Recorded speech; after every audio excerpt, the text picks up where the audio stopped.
Ma'asyiral muslimin, hadirin para asatidz, para hujjah jamaah dimuliakan Allah. Alhamdulillah wa syukurillah, malam yang mulia ini kita kembali pertemukan Allah Subhanahu wa taala di majelis yang mulia ini dalam keadaan sehat walafiat. Amin ya rabbal alamin. Melanjutkan bacaan kitab kita halaman 245.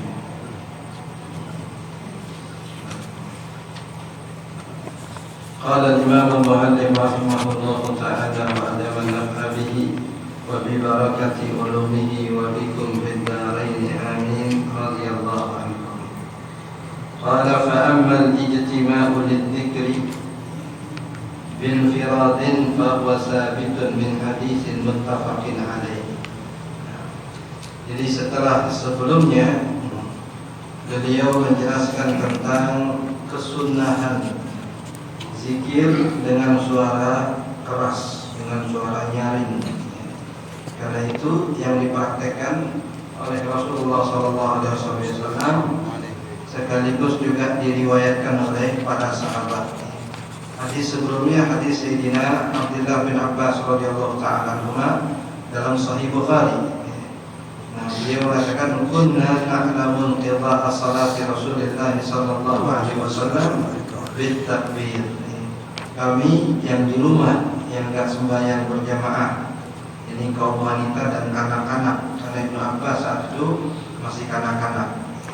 Kami yang di rumah mengetahui telah berakhirnya salat Rasulullah sallallahu alaihi wasallam di masjid itu dengan suara takbir mereka. Takbir di sini adalah ungkapan zikir yang dibaca sesudah salat. Karena kaitannya dengan berakhirnya salat, bukan takbir yang dibaca saat salat, berarti salatnya belum berakhir. Takbir intiqal. Tapi ini takbir yang dimaksud dalam bahasa Arab disebut dengan itlaqul juz wa iradatil kull. Yang disebut sebahagian tapi yang dimaksud keseluruhan. Jadi takbir tapi yang dimaksud zikir, karena dalam zikir ada takbirnya, juga ada tasbihnya, ada tahmidnya, ada bacaan Qur'annya. Tapi disebut sebahagian untuk mewakili bacaan-bacaan yang lain. Maknanya berzikri, yaitu dengan suara zikir. Nah, begitu juga yang secara pribadi dipraktikkan oleh Rasul sallallahu alaihi wasallam ketika beliau salat witir. Sesudah salat witir ada dua riwayat. Riwayat pertama mengatakan Rasul sallallahu alaihi wasallam membaca Subhanal Malikil Quddus, Subhanal Malikil Quddus, Subhanal Malikil Quddus 3 kali. Kemudian pada kali yang ketiga Nabi meninggikan suaranya. Nabi meninggikan suaranya. Bukan tiga-tiganya, tapi kaidah menyatakan yang boleh pada sebahagian itu boleh pada keseluruhan. Ini seperti yang dipahami oleh seumpama Sayyidina Abu Bakar Siddiq radhiyallahu ta'ala anhu warḍah. Dalam hadis misalkan, kalau Rasulullah SAW mengimami para sahabat dalam salat yang sir, yang enggak kedengaran bacaannya, bukan salat jahar. Dikatakan kana yusmi'unal ayata taratan, adalah Rasulullah SAW terkadang memperdengarkan kepada kami bacaan Quran. Yusmi'unal ayat.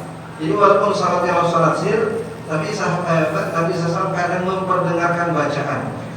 Mungkin supaya sahabat udah sampai mana bacaan Nabi ini. Jangan-jangan mereka asik baca Fatihah, Nabi udah selesai Fatihah, kemudian rukuk, sehingga bisa ketinggalan. Nah, hadis ini jelas, kana yusmi'unal ayata. Kadang Nabi SAW memperdengarkan sebahagian ayat. Jadi misalkan dalam salat baca Fatihah secara sir, kemudian di tengah-tengahnya dinyaringin ihdinas siratal mustaqim. Kemudian pelan lagi, sekedar tahu di mana posisi bacaan Rasulullah SAW. Bahkan Sayyidina Abu Bakar radhiyallahu ta'ala setelah Rasulullah wafat, beliau menjadi khalifah, pernah mengimami salat maghrib. Pada rakaat yang ketiga membaca Fatihah dengan jahar. Yang jelas salat maghrib Fatihah yang ketiga, rakaat yang ketiga sir, tapi beliau membacanya secara jahar. Sayyidina Abdullah bin Abbas radhiyallahu anhu, imam salat jenazah, Fatihahnya dibaca jahar. Ini yang praktekin sih jangan asal-asal aja. Bukan kalau makmum yang kaget sehingga kalau jenazahnya yang kaget bangun lagi kan repot. Dikatakan setelah selesai lupa kali. Beliau katakan lita'lamu annaha sunnah, supaya kalian ngerti bahwa ini perkara sunnah. Artinya sunnah berlaku di zaman Nabi SAW. Kadang enggak disebut sunnah kecuali identik dengan apa yang dilakukan, diucapkan atau ditetapkan oleh Rasulullah SAW. Namun ketika sahabat menyatakan sesuatu yang bukan sunnah sebagai sunnah, kata beliau lita'lamu annaha sunnah. Makna sunnah biasa, Nabi pun melakukannya gitu. Lita'lamu annaha sunnah. Begitu juga yang dipraktikkan oleh Sayyidina Abu Bakar As-Siddiq radhiyallahu ta'ala. Enggak jadi heboh, enggak jadi heboh orang apa nih? Nabi enggak pernah ngerjain, tapi sahabat ngerjain. Karena memang tadi konteksnya. Al-Imam Syafi'i radhiyallahu ta'ala bersama dengan Sayyidina Abdullah bin Abbas radhiyallahu ta'ala itu beliau mengatakan kalau seandainya tujuan daripada zikir yang dibaca itu adalah untuk mengajarkan yang belum tahu supaya tahu, yang belum ngerti supaya ngerti, yang belum bisa supaya bisa, beliau katakan fa inni astahibbuha, aku menganggap itu perkara yang sangat baik. Karena mungkin orang yang salat berjamaah dia tidak tahu apa bacaan yang disunahkan selepas sholat. Karena dia tidak tahu, akhirnya melakukan aktivitas yang lain. Assalamualaikum warahmatullahi wabarakatuh, assalamualaikum ngeluarin HP misalkan. Karena dia tidak tahu apa bacaan yang disunahkan, atau mungkin senderan, diem aja, bengong aja, atau mungkin bergegas pulang. Karena dia tidak tahu apa yang dilakukan sesudah sholat. Sebagaimana dia sholat secara berjamaah, menyempatkan waktu ke masjid, maka momen sesudah salat itu momen minta kepada Allah, momen berzikir menyebut nama Allah sesuai yang diajarkan oleh Rasulullah SAW. Kalau semua bangun habis sembahyang itu mematikan sunnah bagi Nabi SAW. Adapun khilaf antara mau baca bareng-bareng atau mau baca sendiri-sendiri, mau baca nyari, mau baca pelan-pelan, itu khilafnya di situ. Tapi bacaan-bacaannya tidak ada khilaf. Istighfar 3 kali, ayat kursi, kemudian tasbih tahmid 33 sampai 100, kemudian ayat al-kursi, kemudian baca la ilaha illallah syarikalah 10 kali, kemudian muawwizatain, kemudian amanah rasul, kemudian doa selepas salat yang dikatakan sebagai doa yang paling didengar oleh Allah SWT. Itu tidak ada khilaf dalilnya. Khilafnya teknis, mau baca nyaring, mau baca pelan, mau rame-rame, tapi sendirian. Kalau tadi kata Sayyidina Abbas, kalau tujuannya ngajarin, nuntun, ya bareng-bareng. Nah, karena hadisnya banyak, zikir habis banyak, hadisnya banyak. Ada baca ini, baca ini, baca ini. Takut-takut ada yang kelewatan. Maka karena bacaannya sama yang diajarkan oleh Nabi, waktunya juga sama, dibacanya bareng-bareng. Kasarnya gitu kan? Bacaannya sama, kecuali bacaannya beda. Kemudian waktunya sama, sama-sama habis sembahyang. Bukan sama-sama habis sembahyang pulang, sama-sama habis sembahyang zikir. Karena bacaan yang sama dilakukan di waktu yang sama, otomatis bareng-bareng gitu ya. Itu udah otomatis. Adapun dari mau suara keras, mau suara nyaring, ya ikut apa yang pernah dipraktikkan oleh Rasulullah. Kadang-kadang nyaring, kadang-kadang pelan, ya boleh juga. Karena nggak ada yang mengatakan ini wajib, nggak ada. Kalau orang salah kaprah, lalu menyatakan yang diamalkan itu sunnah, tapi mengasosiasikan itu wajib, menggambarkan itu wajib. Tidak ada yang mengatakan wajib. Habis sholat langsung pulang juga nggak apa-apa ya, bicara nggak apa-apa gitu ya. Tapi sampai kapan sunnah Nabi tadi kita matikan ya. Yang disebut di dalam hadis keutamaan justru menghidupkan sunnah Nabi SAW. Itu satu kantor setiap habis sembahyang misalkan semua bangun, semua pergi, kita doang yang duduk sendirian zikir. Itu masuk hadis Nabi SAW. Man ahya sunnati inda fasadi ummati falahu ajru mi'ati syahid. Sesiapa yang menghidupkan sunnahku di tengah kerusakan umatku, maka baginya pahala 100 orang syahid. Yang paling pendek yang sedikit dibaca, man ahya sunnati faqad ahabbani wa man ahabbani kana ma'i fil jannah. Sesiapa menghidupkan sunnahku, sungguh ia cinta kepadaku, dan cinta kepadaku maka berarti akan bersama denganku di dalam surga. Ya, kan enak. Siapa yang cinta kepada sunnahku berarti ia cinta kepadaku, Dan siapa yang cinta kepadaku, maka akan bersama dengan aku di dalam surga. Banyak ulama yang digambarkan begitu. Ini ada orang habis wayang seperti diriwayatkan Sayyidina Abdullah bin Mubarak. Abdullah bin Mubarak yang kibar ulama hadis. Dikatakan beliau menghafal tidak kurang dari 400.000 hadis, kemudian disortir sampai jadi 4 hadis dari 400.000 hadis. Yang kata beliau 4 hadis ini alaiha madarul Islam. Di seputar 4 hadis ini itu inti ajaran Islam. Jadi kalau nggak bisa ngapal yang 400.000, ya minimal ngapal yang 4 hadis tadi. Nah, kata beliau kepada seseorang yang setelah selesai sholat mau ngajir gitu, ditahan. Mau kemana ente? Kan masing-masing ada tujuan. Ada yang urusan, ada yang mau nyari nafkah gitu ya, ada yang mungkin mau keluar menemui keluarganya. Jadi kata beliau, semua hajat-hajatmu ada di tangan yang tadi engkau temui dalam sholatmu. Engkau tadi sholat menghadap siapa? Itulah yang menentukan hajat, yang beri rezeki, yang atur urusan, yang memudahkan hajat-hajat. Minta, kan tadi menghadap, sekarang waktunya minta. Jangan ngajak memburu-buru aja katanya. Memburu-buru aja tadi. Bisa jadi Allah segerakan yang lambat, Allah mudahkan yang sulit. Dari keberkahan kita duduk berzikir tadi. Dari keberkahan kita duduk berzikir. Bahkan mungkin anugerah yang Allah berikan kepada kita saat kita zikir itu mungkin lain dari yang Allah anugerahkan ketika kita sholat. Karena keutamaan zikir istighfar 3 kali setelah sholat ada keutamaannya sendiri ya. Allah ampuni dosa-dosa kita walaupun sebanyak buih di lautan ya. Kemudian ayatul kursi melindungi kita dari hal-hal yang tidak kita inginkan dan melindungi kita dari syaitan. Tasbih, tahmid, tahlil yang 33 sampai 100. Nah, dikatakan setiap satu zikirnya itu dicatat 10 kebajikan, begitu seterusnya, menghapus 10 kejahatan, meninggikan 10 derajat di sisi Allah Subhanahu wa taala. Dan utamanya lagi menghapuskan dosa walaupun sebesar dosa lari dari medan perang. Itu dosa besar tuh lari dari medan perang. Ya, itu bisa diukur dengan tasbih, tahmid, tahlil tadi. Kemudian tadi bacaan mu'awwizatain. Ada beberapa bacaan yang tidak Nabi sebutkan keutamaannya, tapi cukup bagi kita Nabi anjurkan untuk kita baca. Walaupun kita nggak tahu fadilahnya apa, apalagi kita tahu fadilahnya. Nah, jadi kita kan pengen naik derajat dari sekedar Abdul Hiraf. Abdul Hiraf itu hamba yang atau hamba pedagang. Apa-apa hitung untung ruginya. Gitu ya. Untungnya apa sih baca itu? Untungnya apa sih baca? Itu namanya Abdul Hiraf. Hitung-hitungan kayak orang dagang. Tapi kalau yang Abdul Hur, hamba yang merdeka, yang lepas dari kepentingan. Di semata Allah suruh ya dikerjain, Nabi SAW suruh ya dikerjain, lepas dari kepentingan. Ada fadilahnya, nggak ada fadilahnya, asal Nabi suruh dikerjain, asal Nabi anjurkan dilaksanain. Itu hamba yang merdeka.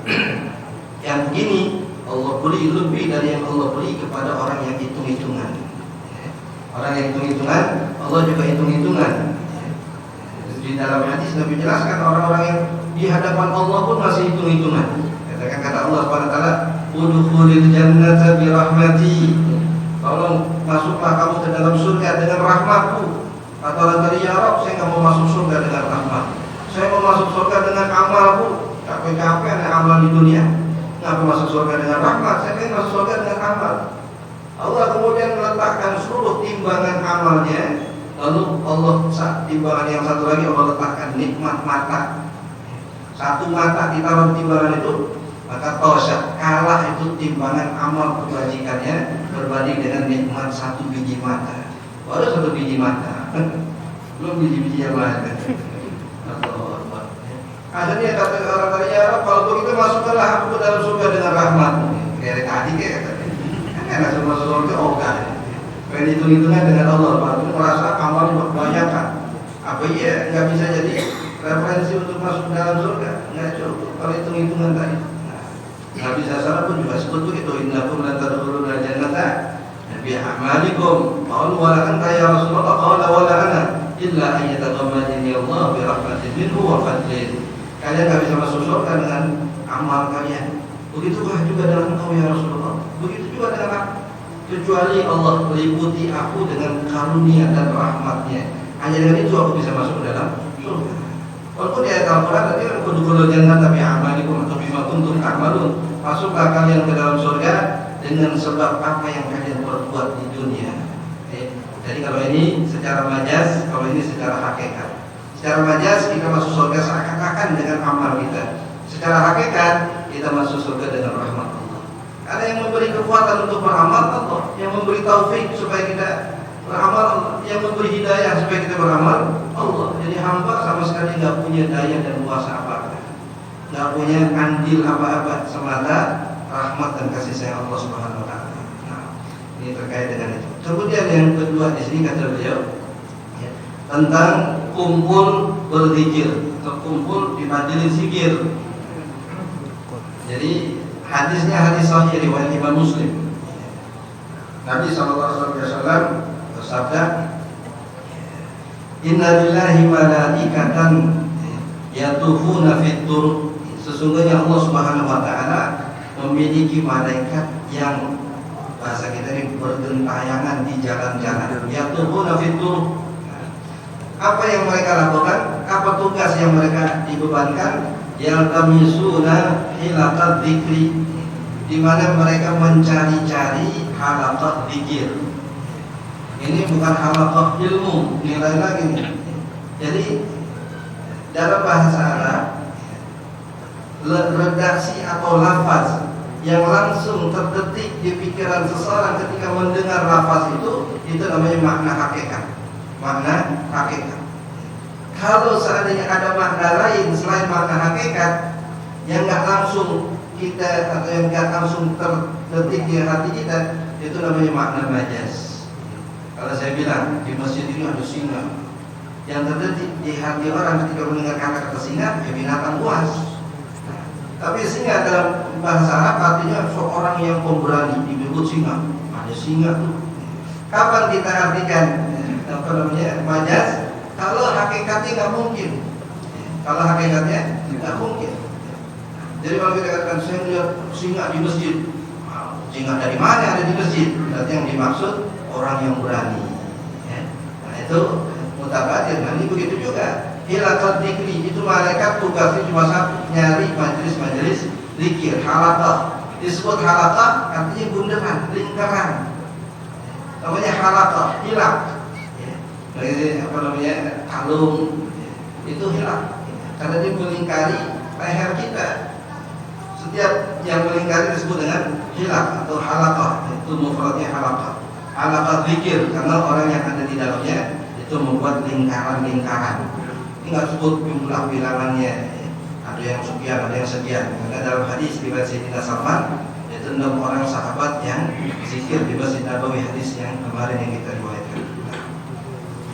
Kemudian riwayat yang lain, kalau tadi sekedar memberitahu ada malaikat khusus yang nyari-nyari majelis zikir.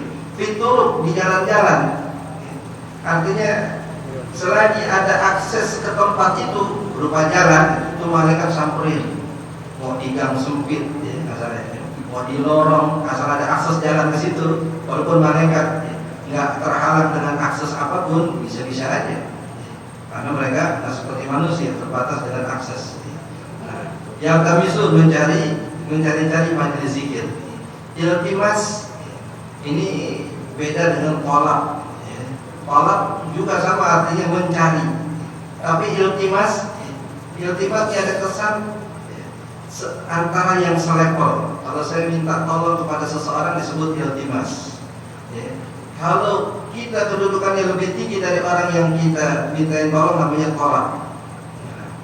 Jadi misalkan orang tua nyuruh anaknya, itu tolak. Nah, tapi kalau sesama kawan kita minta sesuatu, itu namanya iltimas. Ini malaikat seakan-akan menyederhanakan atau mensejajarkan kedudukan mereka dengan ahli zikir. Nyari-nyari majelis zikir. Nah, dalam riwayat yang lain, dalam tambahan riwayat lain, majalasa qaumun muslimun majlisan yadhkuruna Allah Ta'ala fi illa haffat bihimul malaikah wa nazalat alaihimus sakinah wa ghasyiyatuhumur rahmah. Tiga hal yang Nabi sebut dalam hadis ini. Nah, kalau ada orang muslimin yang mereka itu Ya yadhkurun Allah, menyebut nama Allah, berzikir menyebut nama Allah. Jadi berzikir menyebut nama Allah bisa berupa tasbih, bisa berupa tahmid, tasbih dan lain-lainnya, tasbih, tahmid, takbir misalkan, atau istighfar. Asal ada nama Allah dalam rangkaian kalimat itu masuk kalimat zikir. Bahkan Quran pun dikategorikan zikir. Afdhalul dzikri tilawatul Quran. Seafdal zikir adalah membaca Al-Quran. Karena sama-sama kalau zikir ada hitung-hitungannya, sekian kali pahalanya ini, sekian kali pahalanya. Al-Quran juga gitu, ada hitung-hitungannya. Satu huruf 10 kebajikan. Maka Al-Quran disamakan dengan zikir. Hadis nggak dikategorikan zikir. Jadi yang setiap kalimat yang kita baca ada pahalanya, yang setiap huruf ada pahalanya, itu masuk kategori zikir. Ini termasuk tilawatul Quran, baca Quran juga zikir.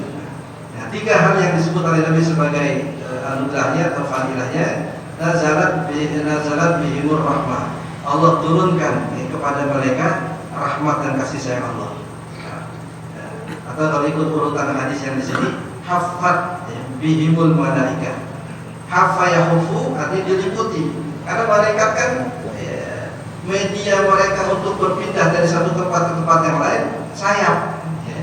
Maka bahasanya hafat humul atau hafat bihimul malaika, maka mereka dikelilingi oleh para malaikat dengan sayap-sayap mereka. Maka dikatakan kalau malam Lailatul Qadar paginya adem walaupun ada cahaya matahari. Karena malaikat yang turun di subuh hari itu kembali ke langit, yang kemudian sayap-sayap mereka menutupi cahaya matahari sehingga jadi adem bumi. Itu hafal. Hadis Sayyidina Usaid bin Khudair juga hadis sahih, ketika beliau baca ayat Al-Quran di dalam rumahnya, kemudian dia keluar, anak kuda berhenti bersuara, ternyata dari atap rumahnya sampai ke langit beliau melihat cahaya.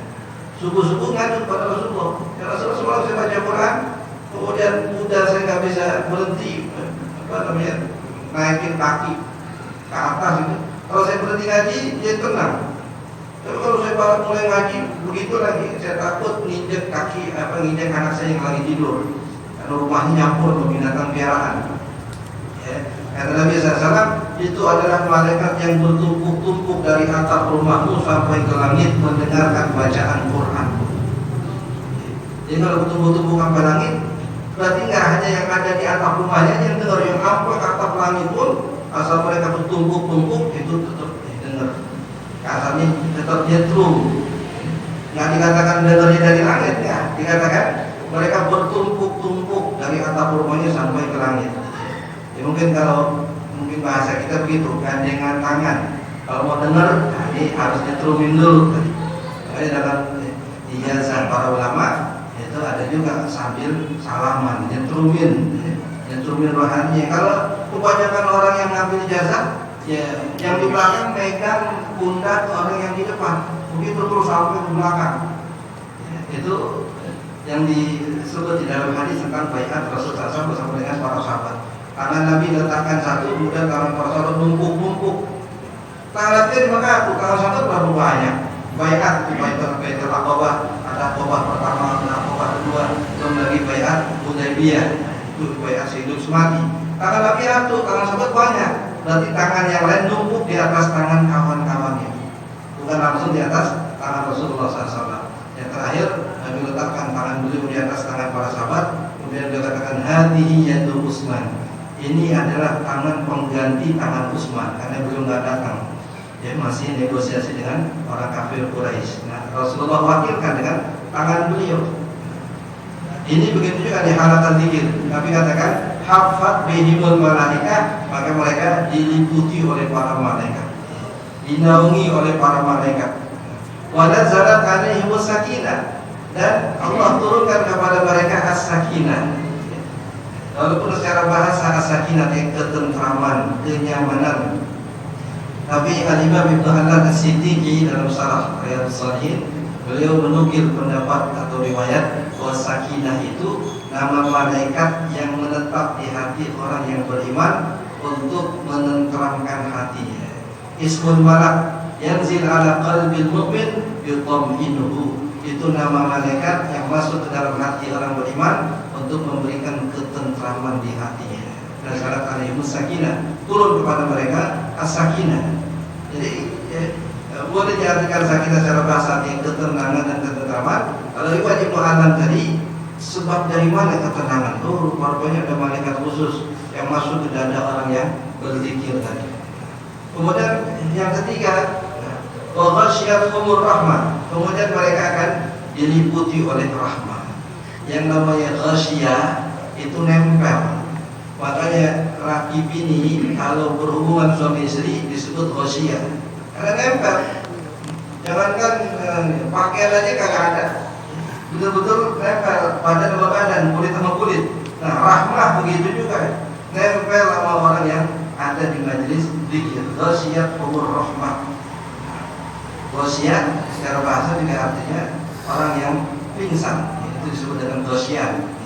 Karena saat itu berlawanan dengan makna ghasyiyah yang artinya nempel, kesadarannya sedang diambil, kesadarannya sedang dicabut oleh Allah Subhanahu wa taala. Jadi tiga keutamaan yang disebut tadi. Hadis yang lain ada tambahan yang keempat. Wa dzakarahumullahu fi man indah. Kemudian Allah sebut nama orang-orang yang ada di sisinya. Siapa aja di situ Allah sebut namanya. Sama seperti ayat fadhkuruni fadhkurkum, sebut namaku, aku sebut namamu. Beda kita menyebut nama Allah dengan Allah menyebut nama kita. Karena kita menyebut nama Allah, kata Al-Qadhi Abu Yusuf rahimahullah, kadang-kadang mulut kita ini secara hakikat tidak pantas menyebut nama Allah, Zat yang Maha Suci. Sedangkan mulut kita kotor. Dari situ lewat apa aja, sumpah serapah, laknat, caci maki orang, ghibah dan seterusnya. Tapi Allah masih perkenankan agar nama kita ini masih bisa menyebut nama Allah. Itu syukur yang puncaknya. Kata Sayyidina Ayyub alaihissalam, ya Rabbi, seandainya kau matikan seluruh fungsi tubuhku, jangan kau matikan fungsi mulut dan kalbuku, supaya mulutku tetap berzikir menyebut namamu, dan supaya hatiku selalu ingat kepadamu. Yang lain tak apa-apa, dia tidak berfungsi katanya. Asal mulut sama hati jangan kau ambil fungsinya, sehingga mulut tetap berzikir, sehingga hati tetap mengingat Allah Subhanahu wa taala. Itu disebut oleh Allah Subhanahu wa taala nama orang yang menyebut namanya. Bahkan dalam hadis lain, ada hadis qudsi yang juga hadis sahih, Nabi SAW menyebut firman Allah Subhanahu wa taala, "Man dzakarani fi nafsihi dzakartuhu fi nafsi, wa man dzakarani fi mala'in dzakartuhu fi mala'in khairin min mala'in." Siapa yang menyebut namaku di hatinya, di sendirian, maka aku sebut namanya sendirian. Tapi sesiapa yang menyebut namaku dalam satu perkumpulan, aku sebut namanya di perkumpulan yang lebih mulia dari perkumpulannya. Itulah perkumpulan para malaikat. Bahasa kasarnya, Allah lagi bersama malaikat, kemudian Allah sebut nama kita lantaran kita menyebut nama Allah, itu kemuliaan yang luar biasa. Kalau kita ketika menyebut nama Allah, di samping mulut kita kotor, kita juga dikelilingi oleh orang-orang yang mungkin sama-sama kotor. Tapi ketika Allah sebut nama kita, Allah Zat yang Maha Mulia, Zat yang Maha Suci, disebut nama kita di hadapan para malaikat yang juga suci. Nah, itu memang tidak pernah sebanding antara yang kita perbuat dengan apa yang Allah ganjar. Tidak pernah sebanding. Selalu lebih daripada yang kita kerjain. Kita sebut nama Allah, Allah sebut nama kita. Tapi apa sih efek Allah kita sebut namanya? Allah tetap punya walaupun kita nggak sebut. Tapi efeknya Allah menyebut nama kita, masya Allah. Udhkuruni atau fadhkuruni bitta'zim azkurkum bittakrim. Kita hanya disuruh menyebut nama Allah dengan segala pengagungan. Allah akan sebut nama kita dengan segala anugerah dan pemberian. Takrim, dimuliakan kita. Kita nggak mulia, tapi jadi mulia ketika sebut nama Allah. Allah tetap mulia walaupun kita tidak sebut namanya. Nah, itu bedanya kita menyebut nama Allah dengan Allah menyebut nama kita. Ini hadis sahih tentang keutamaan majlis zikir, majlis yang dicari-cari oleh malaikat. Kan kalau manusia itu nalurinya mencari-cari kesalahan orang gitu. Kalau malaikat nalurinya itu mencari-cari kemuliaan, mencari-cari orang yang mulia dan tempat-tempat yang mulia, atau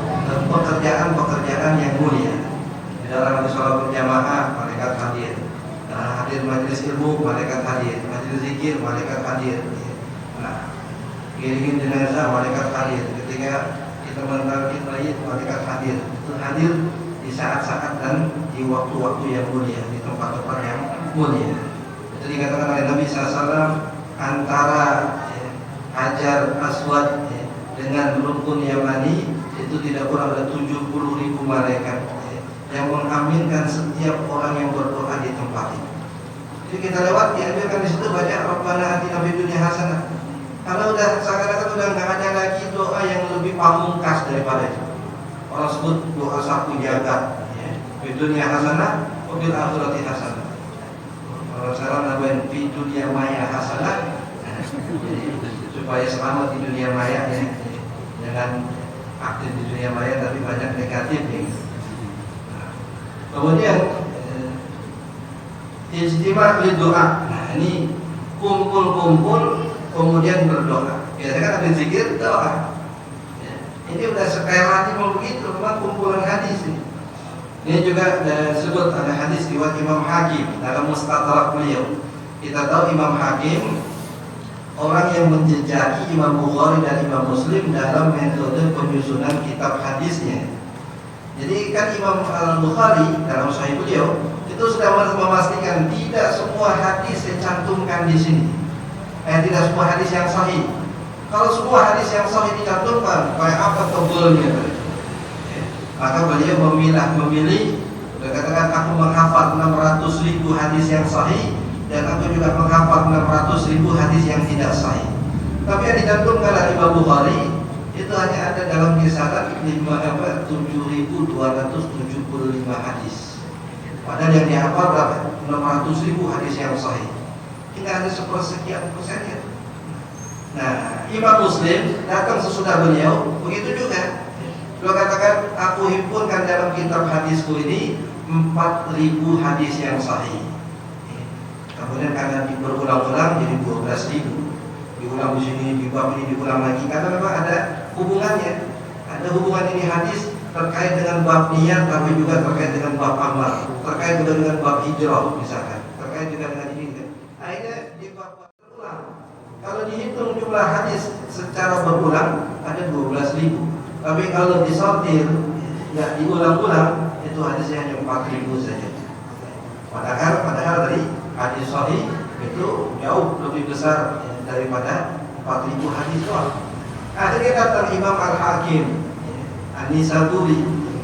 Ini Al-Hakim itu gelaran ahli hadis Abu Abdillah, di mana Al-Hakim itu di bawah level Amirul Mukminin fil hadis. Al-Hakim sebagai yang mengatakan menghafal tidak kurang dari 750.000 hadis. Nah, Al-Hakim ini kemudian datang untuk menyortir hadis sahih yang sesuai dengan standar Imam Bukhari dan Imam Muslim, tapi tidak dicantumkan dalam Sahih Bukhari dan Sahih Muslim. Bahasanya seakan-akan ditinggalin oleh Imam Bukhari dan Imam Muslim. Akhirnya beliau susun dalam kitab yang disebut dengan Al-Mustadrak. Secara bahasa Al-Mustadrak artinya susulan, kitab susulan. Ya, Imam Bukhari sudah terdahulu dengan sahihnya, Imam Muslim juga begitu. Jadi beliau menyusul dengan Mustadraknya. Nah, dalam hadis Mustadrak Al-Hakim yang sesuai dengan standar Imam Muslim dalam derajat kesahihannya, Nabi SAW bersabda, la yajtami umalahun fayatu ba'duhum wa yu'amilu ba'duhum illa stajaballahu du'ahum. Itu ditanda di halaman 255 paling atas. Tidaklah berkumpul satu kelompok kemudian sebahagian berdoa dan sebahagian lagi mengaminkan doanya. Sebahagian tidak satu orang yang doa, yang lain ngaminin. Terus apa namanya janji Nabi? Illa stajaballahu du'ahum, melainkan Allah istijabah doa mereka. Jadi di antara sebab doa mustajab kalau dibaca oleh sebahagian kemudian diaminkan oleh yang lain. Wakilin satu orang baca doa kemudian yang lain mengaminkan. Itu salah satu cara doa kita agar mustajab di sisi Allah SWT. Yang berdoa atau tinggal tugas yang berdoa adalah pastiin redaksinya, dan sampai kita baca doa tapi salah. Nah, kemudian juga pahami maknanya sehingga kita tahu apa yang kita minta. Kita baca kita ngerti yang kita minta apa. Itu juga ada peningkatan gitu. Dulu saya ngapal doang untuk doa. Sekarang saya berusaha paham apa sih yang saya minta nih. Masih kita ngajuin proposal kita lihat isinya gitu. Jangan-jangan yang kita minta yang kita perluin gitu. Nah kemudian yang ketiga yang juga tidak kalah penting tadi, doa yang maksud dari Nabi SAW lebih afdal daripada doa yang lain. Nah, dari sekian rangkaian doa banyak yang kita hafal. Tapi ini yang buat diri kita, ini yang buat keluarga kita, ini yang untuk duniawi kita, ini yang untuk ukhrawi kita, ini untuk orang tua kita, ini untuk anak-anak dan keturunan kita. Jadi proporsional doa tadi. Ada yang untuk ini, ada untuk ini, karena hajat kita banyak. Kalau semuanya kita panjatkan kepada Allah dalam satu waktu, nanti kita pilih-pilih hadisnya atau riwayatnya. Ini buat ini, ini buat ini, ini buat ini.